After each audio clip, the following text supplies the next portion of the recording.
pada saat diejakulasikan dari penis, ada kandungan sperma dan ada kandungan air mani. Jadi sperma itu tetap masuk dan yang keluar itu adalah nah, untuk memastikan apakah sperma itu baik kualitasnya, itu harus dianalisa sperma di laboratorium. Jadi sperma itu akan diperiksa tuh di bawah mikroskop untuk dilihat bentuknya apakah bagus atau enggak, atau pergerakannya, itu akan dilihat semuanya.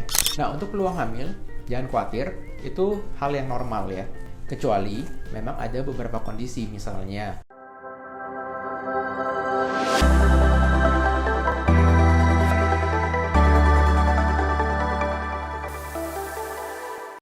hai, kembali lagi di channel Dr. Kevin. Gimana? Apa kabarnya semua? Semoga semua dalam keadaan sehat ya. Nah, kali ini saya juga akan membahas salah satu topik yang sering banget ditanyakan pada pasangan-pasangan yang ingin sedang program hamil. Dok, kenapa sih kok sperma setiap kali habis berhubungan kok keluar lagi? Dalam tanda kutip, tumpah. Itu gimana? Apakah bisa hamil? Apakah spermanya terlalu encer? Nah, itu akan kita bahas ya. Tapi seperti biasa, sebelum saya lanjut, buat kalian yang baru pertama kali ketemu dengan channel Dr. Kevin, jangan lupa untuk dukung terus channel Dr. Kevin dengan cara klik tombol subscribe-nya ya. Dan juga nyalakan loncengnya, supaya setiap kali saya upload video baru, kalian langsung dapat notifikasinya. Nah, kita masuk ke pembahasannya. Dok, kenapa sperma itu keluar lagi atau tumpah, dok, setelah berhubungan? Nah, itu jangan khawatir. Jadi, yang kita tahu, sperma itu pada saat diejakulasikan dari penis, ada kandungan sperma dan ada kandungan air mani. Jadi, sperma itu tetap masuk dan yang keluar itu adalah yang kita sebut dengan semennya.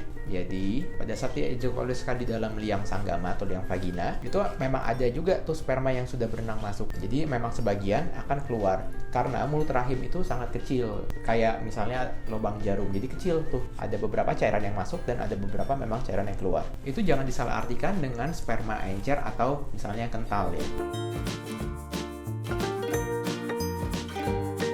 Untuk memastikan apakah sperma itu baik kualitasnya, itu harus dianalisa sperma di laboratorium. Jadi sperma itu akan diperiksa tuh di bawah mikroskop untuk dilihat bentuknya apakah bagus atau enggak, atau pergerakannya, itu akan dilihat semuanya. Dan juga akan diperiksa jumlahnya. Pada setiap kali ejakulasi itu ada sekian juta, bahkan bisa sampai 100 juta sperma yang akan keluar dari setiap kali ejakulasi. Dan jumlahnya air mani itu juga akan diperiksakan. Jadi ada kriteria minimal yang harus dipenuhi. Jadi misalnya setiap kali berhubungan akan keluar misalnya sekitar 3-5 cc, yaitu setengah sampai 1 sendok teh. Nah, itu yang harus diperiksakan. Nah, ini juga harus diperhatikan pada saat berhubungan seksual, liang vagina itu juga akan bertambah dalam dan bertambah panjang, tambah lebar. Jadi pada saat penetrasi, nah itu ada rongga. Jadi pada saat ejakulasi, tentu dari rongga-rongga ini juga dapat keluar tuh cairan spermanya. Nah, untuk peluang hamil, jangan khawatir, itu hal yang normal ya. Kecuali memang ada beberapa kondisi, misalnya ada spermanya kurang, atau bentuk spermanya kurang, pergerakan spermanya juga kurang bagus, atau misalnya ada infeksi. Nah, itu yang akan menyebabkan peluang kehamilan akan berkurang. Atau misalnya ada kelainan bentuk dari organ reproduksi wanitanya. Misalnya mulut rahimnya itu tertutup tuh ya, yang kita sebut stenosis. Mulut rahim kan harusnya tuh ada bolongan tuh kecil tuh, ada lubang. Nah, kalau misalnya tertutup oleh akibat infeksi atau karena hal lain, juga harus diperhatikan dan harus diperiksakan ya. Nah, yang harus diperhatikan juga pada saat setelah ejakulasi itu jangan langsung bersih-bersih. Biarkanlah dulu beberapa menit supaya untuk memberikan waktu kepada spermanya untuk berenang dulu di dalam. Jadi kalau misalnya habis berhubungan langsung bersih-bersih, langsung berdiri, terus langsung mandi dan segala macamnya, memang pasti akan keluar lagi tuh, itu normal. Nah, untuk memastikan kesehatan reproduksi Anda dan pasangan, jangan ragu untuk periksakan ke dokter kandungannya supaya bisa dicek nih apakah organ reproduksinya baik atau tidak. Pengecekan paling gampang adalah dapat dilakukan melalui USG. Itu dengan USG udah bisa kita lihat apakah bentuk rahimnya bagus, saluran rahimnya, dan indung telurnya.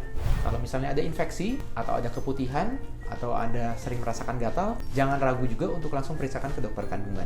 Untuk para suami, apabila merasakan kok sperma saya jumlahnya setiap kali ejakulasi kok berkurang ya, atau misalnya ada bau-bau tertentu, atau misalnya ada keluar nanah, atau merasakan gatal, nah itu juga harus segera diperiksakan ke dokter. Sekian dulu konten Dr. Kevin kali ini. Semoga video ini dapat bermanfaat, dan jangan lupa dukung terus channel Dr. Kevin dengan cara klik tombol like, komen, dan subscribe serta share ke teman-teman lainnya supaya video ini dapat tersebar luas dan bermanfaat. Saya Dr. Kevin, until tomorrow and stay healthy.